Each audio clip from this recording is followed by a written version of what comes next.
ಬೆಳಕಲ್ಲಿ ಕಣ್ಣು ಮುಂದೆ ಇರುವುದೆಲ್ಲ ಕಾಣ್ತದೆ, ಆದರೆ ಇದು ಬೆಳಕಲ್ಲ, ದರ್ಶನ. ಹಾಯ್ ಸ್ನೇಹಿತರೆ, ವೆಲ್ಕಮ್ ನಮ್ಮ ಅನ್ವೇಷಣೆ ಮತ್ತೊಂದು ವಿಡಿಯೋಗೆ ಸ್ವಾಗತ. ನಾನು ನಿಮ್ಮ ಪ್ರೀತಿಯ ಶಂಕರ್. ಇವತ್ತು ನೀವು ಆಲ್ರೆಡಿ ಟೈಟಲ್ ತಮ್ಮಲ್ಲಿ ನೋಡಿದ್ದೀರಾ, ಲಾಂಗ್ ಆರ್ಡ್ರನ್ನ ಎತ್ಕೊಂಡಿದ್ದೀನಿ. 870 ಚಿಲ್ಲರೆ ಆರ್ಡ್ರ್ ಅಮೌಂಟು. ಆದರೆ ಕಸ್ಟಮರ್ ಎಕ್ಸ್ಟ್ರಾ ಕೊಡ್ತೀನಿ ಅಂತ ಹೇಳಿದ್ದಾರೆ. ಏನಕ್ಕೆ ಅಂತಂದರೆ ಅದು ಐಟಮ್ಮು ಒಂಚೂರು ಜಾಸ್ತಿ ಇದೆ ಅಂತೆ.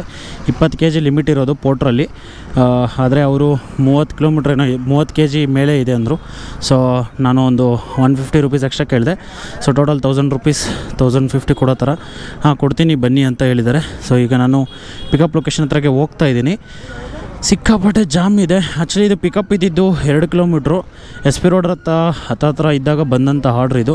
ಸೊ ಹೋಗಲೇಬೇಕು ಅಂತ ಪಿಕ್ ಮಾಡ್ಕೊಂಡು ಬಂದೆ. ಆದರೆ ಇವತ್ತು ಭಯಂಕರ ಜಾಮ್ ಇದೆ. ಸೊ ಸಿಕ್ಕಾಪಟ್ಟೆ ಜಾಮ್ ಇದೆ. ಜನ ಅಂತೂ ಜಂಗುಳಿ ಅಂತ ಹೇಳ್ಬೋದು. ಚಿಕ್ಕಪೇಟೆಯಲ್ಲಿ ಪಿಕಪ್ ಮಾಡೋಕ್ಕೆ ಹೋಗೋಷ್ಟಕ್ಕೆ ತಲೆನೋವು ಬರ್ತಾಯಿದೆ. ಏನೇ ಒಂದು ಸಾರಿ ಈ ಚಿಕ್ಕಪೇಟೆಯಲ್ಲಿ ಹೆಂಗಂತಂದರೆ ಆರ್ಡ್ರ್ ಎತ್ಕೊಳ್ಳೋವರೆಗೂ ಕಷ್ಟ. ಆರ್ಡ್ರನ್ನ ರಿಸೀವ್ ಮಾಡಿಕೊಂಡು ಚಿಕ್ಕಪೇಟೆಯಿಂದ ಆಚೆ ಹೋಗ್ಬಿಟ್ರೆ ಒಂಥರ ನೆಮ್ಮದಿ ಗುರು. ಆರ್ಡ್ರ್ಗಳು ಇಲ್ಲಿ ಜಾಸ್ತಿ ಸಿಗ್ತವೆ ಅಂತ ಇಲ್ಲಿಗೆ ಬರ್ತೀವಿ. ಆದರೆ ಇಲ್ಲಿ ನೋಡಿದ್ರೆ ಬೇಜಾರಾಗ್ಬಿಡ್ತದೆ. ಈ ಥರ ಟ್ರಾಫಿಕಲ್ಲಿ ಒದ್ದಾಡಿಕೊಂಡು ಪಿಕ್ ಮಾಡೋಷ್ಟೇ ಜೀವನ ಪಾವನ ಆಗಿಬಿಡುತ್ತೆ. ಸೊ ಕಸ್ಟಮರು ವೆಯ್ಟ್ ಮಾಡ್ತೀನಿ ಹೇಳಿದ್ದೀನಿ ಫಸ್ಟೇ, ಸರ್ ಹೆವಿ ಜಾಮ್ ಇದೆ, ದಯವಿಟ್ಟು ಕ್ಯಾನ್ಸಲ್ ಮಾಡೋಕ್ಕೆ ಹೋಗಬೇಡಿ, ಬರ್ತಾಯಿದ್ದೀನಿ ಕಷ್ಟಪಡ್ಕೊಂಡು ಅಂತ. ಸರಿನಪ್ಪ ಆಯಿತು ಬಾಪ ಬಿಲ್ ಮಾಡಿರ್ತೀನಿ ಅಷ್ಟೊತ್ತಿಗೆ ಅಂದರು. ಸೊ ಹೋಗೋಣ ನೋಡೋಣ ಬನ್ನಿ. 30 kg ಐಟಮ್ ಅದು ಏನಿದೆ ಅಂತ ಗೊತ್ತಿಲ್ಲ. ಸೊ ಹೋದರೆ ಗೊತ್ತಾಗುತ್ತೆ ಅದೇನು 30 kg ಅಂತಂದ್ರೆ. ಅವ್ರು 30 ಅಂತಿದ್ದಾರೆ ಅಂದರೆ ಪಕ್ಕ ಇನ್ನೂ ಒಂದು 50 kg ಜಾಸ್ತಿನೇ ಇರ್ತದೆ. ಬಿಕಾಸ್ ಗೊತ್ತಿರೋದೇ ಅಲ್ವಾ ಕಸ್ಟಮರ್ಸು. ಸೊ ಅವರು ಅಂದಾಜಾಗಿ ಹೇಳಿದ್ದು ಒಂದು 30 ಇರ್ಬೋದು ಬಪ್ಪ ಅಂತ. ಸೊ ಅದಕ್ಕೆ ಹೇಳ್ತಾ ಇರೋದು. ಅಪ್ಪ ಸಿಕ್ಕಾಪಟ್ಟೆ ಬಿಸಿಲು. ಈ ಬಿಸಿಲಲ್ಲಿ ಈ ಜನದ ಮಧ್ಯ ಆರೋ ನೋಡಿದ್ರು ಸೈಡ್ಗೆ ಹೋಗಲ್ಲ, ಸಾಕಾಗ್ಬಿಡುತ್ತೆ. ಓಕೆ ಬನ್ನಿ ಗೈಸ್, ಇನ್ನೂ ನಮ್ಮ ಚಾನಲ್ ಯಾರೆಲ್ಲ ಸಬ್ಸ್ಕ್ರೈಬ್ ಮಾಡ್ಕೊಂಡ್ರೆ ನೋಡ್ತಿದ್ರೆ ದಯವಿಟ್ಟು ಸಬ್ಸ್ಕ್ರೈಬ್ ಮಾಡ್ಕೊಳ್ಳಿ.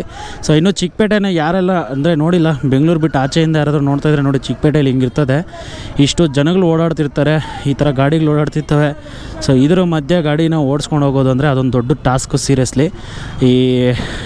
ಈಗ ದೊಡ್ಡ ಮೋಟೋ ವ್ಲಾಗರ್ಸ್ ಎಲ್ಲ ಲೈಕ್ ಏನಂತಾರೆ, ಈ ಮಡ್ ರೋಡಲ್ಲೆಲ್ಲ ಹೋಗ್ತಾರಲ್ಲ, ಕಟ್ ರೋಡ್ಗಳಲ್ಲೆಲ್ಲ, ಸೊ ಅಲ್ಲಿ ಹೋಗೋದಕ್ಕೆ ಈಸಿ. ಬಟ್ ಈ ಚಿಕ್ಕಪೇಟೆಯಲ್ಲಿ ಓಡಿಸೋದು ಕಷ್ಟ.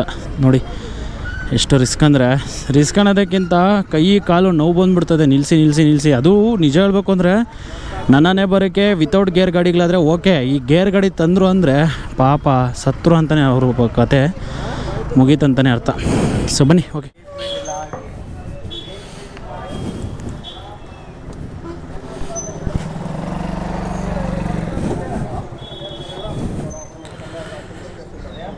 ಎಷ್ಟಿದೆ ಅಣ್ಣ? 30 ಅಂದ್ರಿ, ಜಾಸ್ತಿನೇ ಐತೆ. 30 ಅಂದ್ರಿ, ಎಷ್ಟು kg ಇದೆ? ಯಾರು ಪೇ ಮಾಡೋದು ಅಣ್ಣ? 100 and 1100 ಕೊಟ್ಬಿಡಿ. ಅಲ್ಲ ಯಾಕಂದರೆ ಕಮಿಷನ್ ಕಟ್ಟಾಗುತ್ತೆ. ಸೊ ಅದಕ್ಕೋಸ್ಕರ ಓಕೆ. ಇಷ್ಟು ಬಿಲ್ಲು ಇದೆಯಾ ತಾನೆ? ಓಕೆ ಥ್ಯಾಂಕ್ಸ್ ಅಣ್ಣ.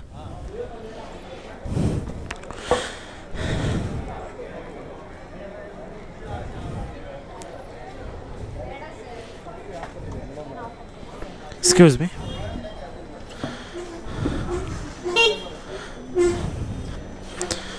ಸೊ ಸ್ನೇಹಿತರೆ, ಐಟಮ್ನ ಪಿಕಪ್ ಮಾಡಿಕೊಂಡೆ. ಆ್ಯಕ್ಚುಲಿ ಇದು ಅವರು 30 ಅಂದರು, ಬಟ್ ಆದರೆ 30ಗಿಂತ ಜಾಸ್ತಿನೇ ಇದೆ. ನಾನು ಈಗ ತೂಕ ಹಾಕಿದ್ರು ಅಂದ್ರೂ 50 ಅಂತೂ ಪಕ್ಕ ಬರುತ್ತೆ. ಅವರು ಹಂಗೆ ಅಂತಾರಷ್ಟೇ, ಬಟ್ ಪಕ್ಕ 50 ಮೇಲೇ ಬರುತ್ತೆ. ಸೊ ಅದಕ್ಕೆ ನಾನು 1100 ರೂಪೀಸ್ ಕೇಳಿದೆ. ಸೊ 1100 ರೂಪೀಸು ಪ್ಲಸ್ಸು ಇನ್ನೊಂದು ನನ್ನ ಹತ್ರ ಇನ್ನೊಂದು ಪಾರ್ಸಲ್ ತೊಗೊಂಡಿದ್ದೀನಿ ರ್ಯಾಪಿಡೋದಲ್ಲಿ. ಅದೊಂದು ಎಷ್ಟು ಕೊಡ್ತಾನೋ ಗೊತ್ತಿಲ್ಲ, ಬಟ್ ಅದೂ ನೆಲಮಂಗ್ಲನೇ. ಸೊ ಟೋಟಲ್ ಎಷ್ಟಾಗುತ್ತೆ ಅಂತ ನೋಡೋಣ. ಇದು ಅಂತ ಇದು ಬಂದು 1100. ಅದಕ್ಕೊಂದು ಮೇ ಬಿ ಒಂದು 300 ಅಂತೂ ಪಕ್ಕ ಕೊಟ್ಟಿರ್ತಾನೆ. 250 ಆರ್ 300. 250 ಏನು ಜಾಸ್ತಿ, 300 ಅಂತೂ ಪಕ್ಕ ಕೊಟ್ಟಿರ್ತಾನೆ. ಸೊ 300 ಪ್ಲಸ್ ಇದೊಂದು 1100 ಆಗಬಹುದಾ? ಎಷ್ಟಾಗ್ಬೋದು? ಕಮಿಷನ್ ಬೇರೆ ಕಟ್ಟಾಗುತ್ತಲ್ಲ ಇವಾಗ. ಇದರಲ್ಲೂ ಕಮಿಷನ್ ಕಟ್ಟಾಗುತ್ತೆ, ಅದರಲ್ಲೂ ಕಮಿಷನ್ ಕಟ್ಟಾಗುತ್ತೆ. ಸೊ ಸಿಕ್ಕಾಪಟ್ಟೆ ಆಗುತ್ತೆ. ನಾನೇನು ರಾಂಗ್ ವೇಲಿ ಹೋಗ್ತಿದ್ದೀನ? ಈ ಚಿಕ್ಕಪೇಟೆಯಲ್ಲಿ ಯಾವುದು ರಾಂಗ್ ವೇ ಯಾವುದು ಕರೆಕ್ಟ್ ವೇ ಏನೂ ಗೊತ್ತಾಗಲ್ಲ. ಇದು ಒನ್ ವೇನ ಮ್ಯಾಪ್ ಹಾಕೋಬಿಡ್ಬೇಕು. ಸೊ ಯಾರಾದರೂ ಹೊಸಬರು ಈ ಚಿಕ್ಕಪೇಟೆ ಒಳಗಡೆ ಎಲ್ಲ ಬಂದರೆ ಮೊದಲನೇದಾಗಿ ನೀವು ಮಾಡಬೇಕಾಗಿರೋದು ಮ್ಯಾಪ್ ಆನ್ ಮಾಡ್ಕೊಳ್ಳಿ. ಏನಕ್ಕೆ ಅಂತಂದರೆ ಅದು ಒನ್ ವೇ ಹೋಗ್ತಿದ್ದೀರಾ ಇಲ್ಲ ಯಾವ್ದು ಹೋಗ್ತಿದ್ದೀರಾ ಅಂತ ಮೊದಲನೇದಾಗಿ ತಿಳ್ಕೊಬೇಕಾಗುತ್ತೆ ನೀವು. ಇಲ್ಲ ನೋಡಿ, ನಾನು ಹೋಗ್ತಿರೋದು ಒನ್ ವೇ ಇದು. ಸೊ ಮುಂದೆ ಏನಾದರೂ ಅಕಸ್ಮಾತ್ ಪೊಲೀಸವ್ರು ಇದ್ದಿದ್ದರೆ ಪೊಲೀಸ್ ಹಿಡ್ಕೊಂಡ್ರೆ ಸರಿಯಾಗಿ ಟೋಕನ್ನೇ ಹಾಕ್ಬಿಡ್ತಾರೆ. ಈಗ 500 1000 ರೂಪಾಯಿ ಅಂತ ಕಟ್ಟಲೇಬೇಕು, ಯಾಕಂದರೆ ತಪ್ಪು ಮಾಡಿದ್ದೀನಿ, ತಪ್ಪು ಮಾಡ್ತಾ ಕಟ್ಟಲೇಬೇಕಲ್ವ. ಅದಕ್ಕೆ ಏನು ಮಾಡಬೇಕು ಅಂದರೆ ಮೊದಲನೇದಾಗಿ ನೀವು ಮ್ಯಾಪ್ ಆನ್ ಮಾಡ್ಕೊಬೇಕು. ಚಿಕ್ಕಪೇಟೆ SP ರೋಡು ಈ ಕಡೆ ಎಲ್ಲ ಬಂದುಬಿಟ್ರೆ ಮ್ಯಾಪ್ ಆನ್ ಮಾಡ್ಕೊಂಬಿಟ್ರೆ ಬೆಟರು. ಅದೆಷ್ಟೇ ರೂಟ್ ಗೊತ್ತಿದ್ದರೆ ಓಕೆ, ರೂಟ್ ಗೊತ್ತಿಲ್ಲ ಅಂತಂದರೆ ಮ್ಯಾಪ್ ಆನ್ ಮಾಡ್ಕೊಬಿಡಿ. ಯಾಕಂದರೆ ಒನ್ ವೇಳೆ ಹೋಗಿ ತಗ್ಲಾಕೊಂಡ್ರೆ ಏನಾಗುತ್ತೆ ಅಂದರೆ ಪೊಲೀಸವ್ರು ಹಿಡಿದ್ರೆ 500 1000 ರೂಪಾಯಿ ಎಳಿತಾರೆ. ಸೊ ಅಲ್ಲಿ ಕಷ್ಟಪಟ್ಟಿರೋದನ್ನ ಅಲ್ಲಿ ಕಟ್ಟೋ ಬದಲು ಹಮ್ಮಿಕೊಂಡು ರೂಟ್ನ ನೋಡ್ಕೊಂಡು ಹೋಗ್ಬಿಡೋದು ಬೆಟ್ರು. ಸೊ ಇದು ಡ್ರಾಪ್ ಇರೋದು ನೆಲಮಂಗಲ ಬಿಟ್ಟು ಇನ್ನೂ ಮುಂದಕ್ಕೆ ಹೋಗ್ಬೇಕಲ್ಲ ಗುರು. ತಗೊಳಟ್ರಿ ನಿಯರ್ಲಿ ಎಲ್ಲಿ ಗೊತ್ತಾ, ಇದು ನೆಲಮಂಗಲ ಕೂಡ ಅಲ್ಲ ಗುರು, ಇದು ದಾಬಸ್ಪೇಟೆ. ನೆಲಮಂಗಲ 48 ಕಿಲೋಮೀಟ್ರ್ ಇದೆ ಟೋಟಲು. ನೋಡಿ ಕಸ್ಟಮರ್ಸ್ ನೋಡಿ ಹಿಂಗೆ ಮಿಸ್ಗೈಡ್ ಮಾಡೋದು. ಈಗ ನನಗೆ ಹೇಳಿದ್ದು ಕಸ್ಟಮರು ನೆಲಮಂಗಲ ಅಂತ, ಸೊ ಅವ್ರ ಮಾತು ಕೇಳಿ ನಾನು ತಗೊಂಡೆ. ಈಗ ನೋಡಿದ್ರೆ ಇದು ನೆಲಮಂಗಲ ಅಲ್ಲ, ಇದು ನೆಲಮಂಗಲ ಬಿಟ್ಟು ಇನ್ನೂ ಮುಂದಕ್ಕೆ ಹೋಗಬೇಕು. ನಾನು ಎಲೆಕ್ಟ್ರಿಕ್ ಗಾಡಿಯಲ್ಲಂತೂ ಅಲ್ಲಿವರೆಗೂ ಹೋಗೋಕ್ಕಾಗಲ್ಲ. ಈಗ ಯಾರ್ದಾದ್ರೂ ಪೆಟ್ರೋಲ್ ಗಾಡಿ ಇಸ್ಕೊಂಡು ಮಧ್ಯೆ ಏನಾದರೂ ಕಿತಾಪತಿ ಮಾಡಬೇಕು. ನೋಡೋಣ ಬನ್ನಿ.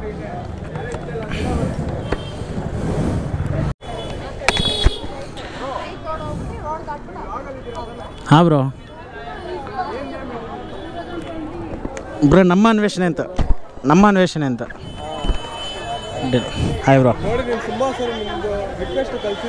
ಹೌದಾ, ನೋಡಿಲ್ಲ ಅವರು. Thank you bro. ಆಯಿತಾ ಊಟ? ಈಗ ಹೋಗ್ಬೇಕು ಬ್ರೋ, ಡ್ರಾಪ್ ಇದೆ, ಡ್ರಾಪ್ ಮಾಡಿಬಿಟ್ಟು bye bro, thank you. So guys ಏನಂತಂದರೆ ವಿಷಯ, ಇವರು ನನಗೆ ಇದು ಪಿಕಪ್ ಮಾಡೋಕ್ಕೆ ಬರುವಕ್ಕೆ ಮುಂಚೆ ಹೇಳಿದ್ದು ಸರ್ ನೆಲಮಂಗಲ ಅಂತ. ಬಟ್ ನೆಲಮಂಗಲಿಂದ ಹತ್ತತ್ರ ಒಂದು 15 ಕಿಲೋಮೀಟ್ರ್ ಮುಂದಕ್ಕೆ ಹೋಗಬೇಕು. ಬಟ್ ಅವರು ಸುಮ್ಮನೆ ನೆಲಮಂಗಲ ಅಂತ ಹೇಳ್ಬಿಟ್ರು. ಈಗ ನೆಲಮಂಗಲಿಂದನೇ ಮುಂದಕ್ಕೆ ಹೋಗಬೇಕು. ನಾನು ಅಂದ್ಕೊಂಡೆ ನೆಲಮಂಗಲ ಆದರೆ ಓಲಾ ಗಾಡಿಯಲ್ಲೇ ಹೋಗಿ ಬಂದ್ಬಿಡೋಣ ಅಂತ. ಬಟ್ ನೆಲಮಂಗಲಗೆ ಓಲಾದಲ್ಲಿ ಹೋಗಿ ಬರೋದಕ್ಕೆ ಆಗಲ್ಲ. ಸೊ ಈಗ ನಂದೇನು ಪ್ಲ್ಯಾನ್ ಇದೆ ಅಂತಂದರೆ, ಹೆಸರುಘಟ್ಟ ಗೊತ್ತಲ್ವಾ, ಹೆಸರುಘಟ್ಟವರೆಗೂ ನನ್ನ ಓಲಾ ಗಾಡಿಯಲ್ಲಿ ಹೋಗೋದು. ಹೆಸರುಘಟ್ಟದಿಂದ ನನ್ನ ಫ್ರೆಂಡ್ ಗಾಡಿ ತೊಗೊತೀನಿ, ಬಿಕಾಸ್ ಅಲ್ಲಿ ನನ್ನ ಫ್ರೆಂಡ್ ಇದ್ದಾರೆ, ಅಲ್ಲೇ ಕೆಲಸ ಮಾಡೋದು. ಸೊ ಅವ್ರ ಹತ್ರಕ್ಕೆ ಹೋಗ್ಬಿಟ್ಟು ಗಾಡಿ ಇಸ್ಕೊತೀನಿ, ಅಂದರೆ ಅವ್ರದ್ದು ಪೆಟ್ರೋಲ್ ಗಾಡಿ. ಆ ಗಾಡಿ ಇಸ್ಕೊಂಡು ಆ ಗಾಡಿಯಲ್ಲಿ ಹೋಗ್ಬಿಟ್ಟು ಡ್ರಾಪ್ ಮಾಡಿ ಮತ್ತೆ ನಾನು ರಿಟರ್ನು ಅದರಿಂದ ಏನಾದರೂ ಆರ್ಡ್ರ್ ಅಲ್ಲಿಂದ ಸಿಕ್ಕಿದ್ರೆ ಹಾಕೊಂಬರೋದು, ಇಲ್ಲಾಂದರೆ ಇದು ಮಾಡೋದು. ಬಟ್ ಇದು 48 ಕಿಲೋಮೀಟ್ರಿಗೆ 1100 ರೂಪಾಯಿ ತಗೊಂಡಿರೋದು. ಸೊ ಇದರಲ್ಲಿ ಬುಕ್ ಆಗಿರೋವಂಥ ಅಮೌಂಟು, ಅಂದರೆ ಬುಕ್ ಮಾಡಿದಾಗ ಇವ್ರಿಗೆ ತೋರಿಸಿರೋದು 879. ಸೊ ನಿಯರ್ಲಿ 900 ರೂಪಾಯಿ ಅಂದ್ಕೊಳ್ಳಿ. ಸೊ ಆ ಲೆಕ್ಕಕ್ಕೆ 200 ರೂಪೀಸ್ ಅಷ್ಟೇ ಎಕ್ಸ್ಟ್ರಾ ಕೇಳಿರೋದು ನಾನು. ವರ್ತಿಲ್ಲ ಅನಿಸ್ತಿದೆ ನನಗೆ ಯಾಕೋ. ಬಟ್ ಏನಂದರೆ ಇನ್ನೊಂದು ಆರ್ಡ್ರ್ ಪಿಕ್ ಮಾಡಿದ್ದೀನಲ್ಲ ನೆಲಮಂಗಲಗೆ, ಅದೊಂದು 250 or 300 ಬರುತ್ತೆ. ಸೊ ಅದಕ್ಕೋಸ್ಕರ ಓಕೆ, ಏನು ಮಾಡೋಕ್ಕಾಗಲ್ಲ. ಬಟ್ ಇದು ಬಂದು ನೆಲಮಂಗಲ ಅಲ್ಲ, ನೆಲಮಂಗಲದಿಂದ ಬಿಟ್ಟು ಮುಂದೆ ಇನ್ನೂ ದಾಬಸ್ಪೇಟೆಗೆ ಹೋಗಬೇಕು. ದಾಬಸ್ಪೇಟೆ ಗೊತ್ತಾ ನಿಮಗೆ, ತುಮಕೂರು ರೋಡು. ಸೊ ಅಲ್ಲಿರೋದು. ಸೊ ನಾನು ಆ್ಯಕ್ಚುಲಿ ಹೇಳ್ಬೇಕು ಅಂದರೆ ಇಷ್ಟು ಲಾಂಗ್ ಆರ್ಡ್ರು ಇವತ್ತು ಇತ್ತೀಚೆಗೆ ಇದೇ ಎತ್ಕೊಂಡಿರೋದು. ದಾಬಸ್ಪೇಟೆ ಕಡೆ ಎತ್ತಿರಲಿಲ್ಲ, ನೆಲಮಂಗಲ ಲಾಸ್ಟ್ ಮಾಡಿದ್ದೆ, ನೆಲಮಂಗಲಿಂದ ದಾಬಸ್ಪೇಟೆಗೆ ಎತ್ತಿರಲಿಲ್ಲ. ಇವತ್ತು ಆ ಒಂದು ಆಸೆ ಈಡೇರಿಸ್ಕೊತ ಇದ್ದೀನಿ. ನೋಡೋಣ ಬನ್ನಿ ಹೆಂಗಿರ್ತದೆ ಗೊತ್ತಿಲ್ಲ.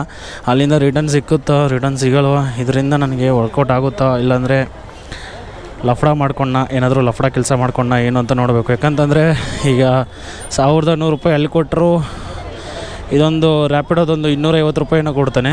ಅದಕ್ಕೊಂದು 250 ರೂಪಾಯಿ ಅಂದರೂ ಕೂಡ 1300 ರೂಪಾಯಿ ಕಮಿಷನ್ ಎಲ್ಲ ಹೋದರೂ 1200 ರೂಪಾಯಿ ಅಂತ ಅಂದ್ಕೊಳ್ಳೋಣ. 1200 ಅಲ್ಲ, 1000 ರೂಪಾಯಿ ಅಂತ ಅಂದ್ಕೊಳ್ಳೋಣ. ಓಕೆನಾ, 1000 ರೂಪಾಯಿ ವರ್ತಿದಿಲ್ವಾ ಏನೂ ಗೊತ್ತಿಲ್ಲ. ಸೊ ಯಾರಾದರೂ ಎಕ್ಸ್ಪೀರಿಯೆನ್ಸ್ ಇರೋರು ನೋಡ್ತಿರೋರು ಈ ವಿಡಿಯೋಗೆ ಕಮೆಂಟ್ ಬಾಕ್ಸಲ್ಲಿ ಕಮೆಂಟ್ ಮಾಡಿ. ಸೊ ಇನ್ನೊಂದು ಯಾವುದಾದ್ರೂ ಆರ್ಡ್ರ್ ಸಿಕ್ಕಿದ್ರೆ ಚೆನ್ನಾಗಿರುತ್ತೆ. ನೆಲಮಂಗಲ ಸೈಡೆ ಇನ್ನೊಂದು ಆರ್ಡ್ರ್ ಏನಾದರೂ ಬಂದುಬಿಟ್ರೆ ಅವಾಗ ಪಕ್ಕ ಡಬಲ್ ಟು ಡಬಲ್ ಹೊರ್ತಾಗ್ಬಿಡುತ್ತೆ. ಸೊ ವೆಯ್ಟ್ ಮಾಡಲಾ ಬೇಡ ಗೊತ್ತಿಲ್ಲ, ಬಟ್ ನೋಡೋಣ. ಒಂದು 5-10 ನಿಮಿಷ ವೆಯ್ಟ್ ಮಾಡ್ತೀನಿ, ಆಮೇಲೆ ಮೂವ್ ಮಾಡಿಬಿಡ್ತೀನಿ. ಈಗ ನಾನು ಪಿಕ್ ಮಾಡ್ಕೊತಿರೋ 2 ಆರ್ಡರ್ ಬಂದ್ಬಿಟ್ಟು, ಫಸ್ಟ್ನೇ ಆರ್ಡರ್ ಡ್ರಾಪ್ ಬಂದು ನೆಲಮಂಗಲ ಟೌನಲ್ಲಿದೆ, 2ನೇ ಆರ್ಡರ್ ಡ್ರಾಪ್ ಬಂದ್ಬಿಟ್ಟು ದಾಬಸ್ಪೇಟೆ ಇಂಡಸ್ಟ್ರಿಯಲ್ ಏರಿಯಾ ಕಡೆಗೆ ಇರೋದು. ಸೊ ಹೋಗ್ತಾ ಸಿಕ್ಕಾಪಟ್ಟೆ ತಲೆ ಕೆಟ್ಟು ಹೋಗ್ತಾ ಇದೆ. ಏನಕ್ಕಂತಂದರೆ ಒಂದು 5 ನಿಮಿಷ ಬಿಟ್ಟು ಮಳೆ ಬರುತ್ತೆ, ಒಂದು 5 ನಿಮಿಷ ಮಳೆ ಬರಲ್ಲ, ಒಂದು 3 ಕಿಲೋಮೀಟರ್ 4 ಕಿಲೋಮೀಟರ್ ಹೋದರೆ ಮಳೆ ಬರುತ್ತೆ, ಅದಾದಮೇಲೆ ಮತ್ತೆ ಬರಲ್ಲ. ಸೊ ನನಗೆ ಒಂದು ಕಡೆ ತಲೆ ಕೆಟ್ಟು ಹೋಗ್ತಿರೋದೇನಪ್ಪ ಅಂದರೆ, ನಾನು ದಾಬಸ್ಪೇಟೆವರೆಗೂ ಹೋಗಿ ಅಲ್ಲಿಂದ ರಿಟರ್ನ್ ಆರ್ಡರ್ ಬಂದಿಲ್ಲ ಅಂದರೆ ಏನಪ್ಪ ಮಾಡೋದು ಅನ್ನೋದು ಒಂದು ಕಡೆ ಯೋಚನೆ ಆಗಿಬಿಟ್ಟಿದೆ. ಅದರಲ್ಲೂ ಏನಂದರೆ ಹೆಸರುಘಟ್ಟ ಕ್ರಾಸಲ್ಲಿ ನಾನು ಹೋಗ್ಬಿಟ್ಟು ನನ್ನ ಗಾಡಿನ ಅಲ್ಲಿ ಪಾರ್ಕ್ ಮಾಡಿ ನಾನು ಪೆಟ್ರೋಲ್ ಗಾಡಿ ತೊಗೊಂಡು ಹೋಗ್ತಾ ಇರೋದ್ರಿಂದ ಒಂಚೂರು ತಲೆ ಕೆಡ್ತಾ ಇದೆ, ಏನು ಮಾಡೋದು ಆರ್ಡರ್ ಬಂದಿಲ್ಲ ಅಂದರೆ. ಫಸ್ಟ್ನೇ ಆರ್ಡರ್ನ ಡ್ರಾಪ್ ಲೊಕೇಶನ್ ಹತ್ರ ಹೋಗಿ ಡ್ರಾಪ್ ಮಾಡಿದೆ, 252 ರೂಪಾಯಿ ಆಗಿದೆ. ಸೊ ನಿಜ ಹೇಳ್ಬೇಕು ಅಂದರೆ ಯಾಕೋ ಅಮೌಂಟ್ ಸಿಕ್ಕಾಪಟ್ಟೆ ಕಮ್ಮಿ ಕೊಡ್ತಾ ಇದ್ದಾನೆ ಇತ್ತೀಚೆಗೆ ರ್ಯಾಪಿಡೋ ಪಾರ್ಸಲ್ ಆರ್ಡರ್ಗಳಿಗೆ. 252 ರೂಪಾಯಿ ತುಂಬ ಕಮ್ಮಿ ಅನ್ನಿಸ್ತು. ಸೊ ಈ ಆರ್ಡರ್ನ ಡ್ರಾಪ್ ಮಾಡಿಬಿಟ್ಟು ದಾಬಾಸ್ಪೇಟೆ ಕಡೆಗೆ ಹೋಗ್ತಿದ್ದಾಗ ಮತ್ತೆ ಮಳೆ ಶುರುವಾಗೋಯ್ತು. ಇದೇ ಥರ ಆಗ್ತಾ ಇದೆ, ಒಂದಷ್ಟು ದೂರ ಹೋದರೆ ಮಳೆ ಇರ್ತದೆ, ಒಂದಷ್ಟು ದೂರ ಹೋದರೆ ಮಳೆ ಇರಲ್ಲ. ಸೊ ಸಿಕ್ಕಾಪಟ್ಟೆ ಕಷ್ಟ ಆಗ್ತದೆ, ರೈನ್ ಕೋಟ್ ಬೇರೆ ತಂದಿಲ್ಲ. ಸೊ ಬನ್ನಿ ಈಗ ಮತ್ತೆ ಡ್ರಾಪ್ ಕಡೆಗೆ ಹೋಗೋಣ. ನಾನು ಸುಮಾರು ಕಡೆ ಕೇಳ್ಪಟ್ಟಿದ್ದೀನಿ, ಅದು ಏನಪ್ಪ ಅಂದರೆ ದಾಬಾಸ್ಪೇಟೆ ಕಡೆಯಿಂದ ಆರ್ಡರ್ಸ್ ಬರುತ್ತೆ ಅಂತ. ಸೊ ಇದ್ರ ಬಗ್ಗೆ ಯಾರಿಗಾದ್ರೂ ಹೆಚ್ಚಿನ ಮಾಹಿತಿ ಇದೆಯಾ, ಅಥವಾ ದಾಬಾಸ್ಪೇಟೆಗೆ ಯಾರಾದರೂ ಆರ್ಡರ್ನ ತಗೊಂಡೋಗಿ ಅಲ್ಲಿಂದ ರಿಟರ್ನ್ ತಂದಿರೋರು ಯಾರಾದರೂ ಇದ್ದೀರಾ? ಇದ್ರ ಬಗ್ಗೆ ನಿಮ್ಗೆ ಏನಾದರೂ ಗೊತ್ತಿದ್ರೆ ದಯವಿಟ್ಟು ಕಮೆಂಟ್ ಬಾಕ್ಸಲ್ಲಿ ಕಮೆಂಟ್ ಮಾಡಿ. ಏನಕ್ಕೆ ಅಂತಂದರೆ ಮುಂದಿನ ದಿನಗಳಲ್ಲಿ ಯಾರಾದರೂ ನಮಗೆ ಗೊತ್ತಿರೋರು ಯಾರಾದರೂ ದಾಬಾಸ್ಪೇಟೆಗೆ ಆರ್ಡರ್ ಎತ್ಕೊಂಡ್ರೆ ಅವ್ರಿಗೆ ಕಷ್ಟ ಆಗ್ಬಾರ್ದು, ಅದಕ್ಕೋಸ್ಕರ ಕಮೆಂಟ್ ಬಾಕ್ಸಲ್ಲಿ ಕಮೆಂಟ್ ಮಾಡಿ. ಇಂದು ಡ್ರಾಪ್ ಲೊಕೇಶನ್ ಹತ್ರ ಹೋಗಿ ಕಸ್ಟಮರ್ಗೆ ಐಟಮ್ನ ಡ್ರಾಪ್ ಮಾಡಿದೆ. ಸೊ ಕಸ್ಟಮರು ಆಕ್ಚುಲಿ ಬೇರೆ ಕಡೆ ಇರಿದ್ದಾರೆ. ಸೊ ಈ ಐಟಮ್ನ ಸೆಕ್ಯೂರಿಟಿ ಅವರು ಫಸ್ಟು ರಿಸೀವ್ ಮಾಡ್ಕೊಂಡಿಲ್ಲ, ಏನಕ್ಕೆ ಅಂತಂದರೆ ಬಿಲ್ ಇಲ್ಲ, ಅದಿಲ್ಲ ಇದಿಲ್ಲ ಅಂದ್ಬಿಟ್ಟು ಫೈನಲ್ ಆಗಿ ಹಂಗೋ ಹಿಂಗೋ ಅವ್ರಿಗೆ ಹ್ಯಾಂಡ್ ಓವರ್ ಮಾಡಿಬಿಟ್ಟು ಬಂದೆ. ಈ ಆರ್ಡರ್ಗೆ ನಾನು ಚಿಕ್ಕಪೇಟೆಯಿಂದ ದಾಬಾಸ್ಪೇಟೆ ಇಂಡಸ್ಟ್ರಿಯಲ್ ಏರಿಯಾಗೆ ನನಗೆ ಕೊಟ್ಟಿದ್ದು 970 ಚಿಲ್ಲರೆ. ಆದರೆ ನಾನು ಕಸ್ಟಮರ್ ಹತ್ರ ಒಂದಷ್ಟು 200 ಚಿಲ್ಲರೆ ಏನೋ ಎಕ್ಸ್ಟ್ರಾ ಈಸ್ಕೊಂಡಿದ್ದೆ.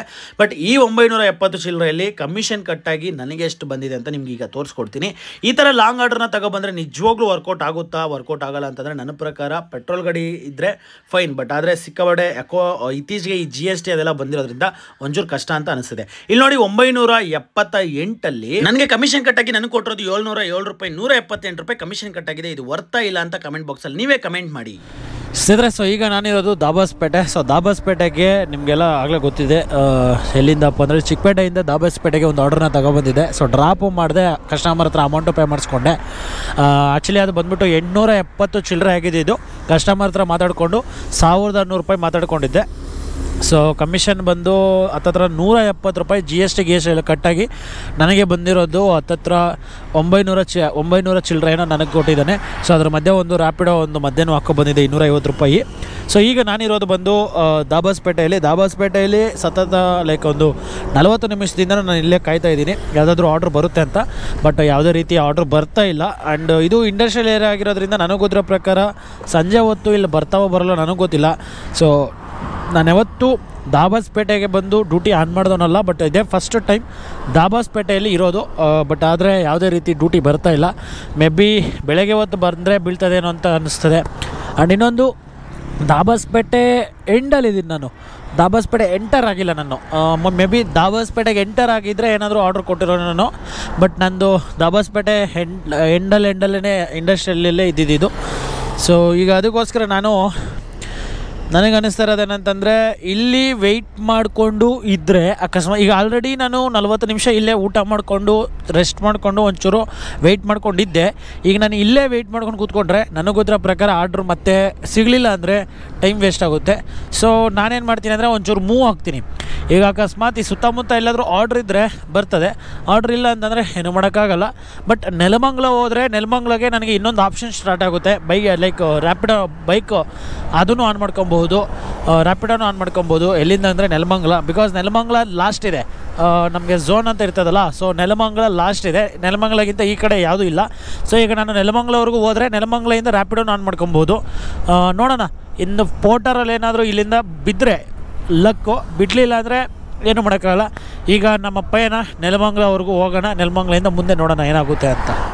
ನೆಲಮಂಗಲವರೆಗೂ ಬಂದೆ. ನೆಲಮಂಗಲದಲ್ಲಿವರೆಗೂ ಯಾವುದೇ ರೀತಿ ಆರ್ಡ್ರ್ ಬಂದಿರಲಿಲ್ಲ. ಪೋರ್ಟ್ರಲ್ಲಂತೂ ಒಂದು ಆರ್ಡ್ರು ಬಂದಿಲ್ಲ. ಆದರೆ ನೆಲಮಂಗಲ ಬಂದಮೇಲೆ ಬೈಕ್ ಟ್ಯಾಕ್ಸಿ, ರ್ಯಾಪಿಡೋ ಬೈಕ್ ಟ್ಯಾಕ್ಸಿಯಲ್ಲಿ ಒಂದು ಆರ್ಡ್ರ್ ಬಂತು. ಸೊ ಅದನ್ನು ಪಿಕ್ ಮಾಡಿಕೊಂಡು ಹೆಸರುಘಟ್ಟ ಹತ್ರ ಬಂದು ಡ್ರಾಪ್ ಮಾಡಿದೆ.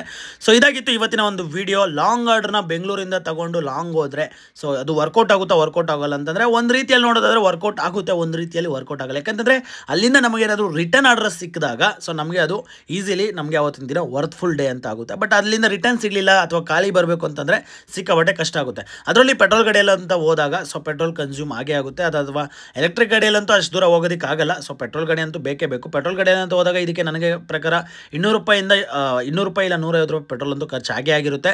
700 ರೂಪಾಯಲ್ಲಿ ನಿಮ್ಮ ಪ್ರಕಾರ ನೀವೇ ಯೋಚನೆ ಮಾಡಿ. 200 ರೂಪಾಯಿ ಹೋದರೆ ನಮಗೆ ಸಿಗೋದು ಕಮ್ಮಿನೇ. ಸೊ ಕಸ್ಟಮರ್ ಹತ್ರ ಎಷ್ಟೋ ಇಸ್ಕೊಂಡಿರೋದಕ್ಕೆ ನಾವು ಸೇಫ್. ಈ ವಿಡಿಯೋ ಬಗ್ಗೆ ನಿಮ್ಮ ಅಭಿಪ್ರಾಯ ಏನು ಅಂತ ಕಮೆಂಟ್ ಬಾಕ್ಸಲ್ಲಿ ಕಮೆಂಟ್ ಮಾಡಿ. By friends.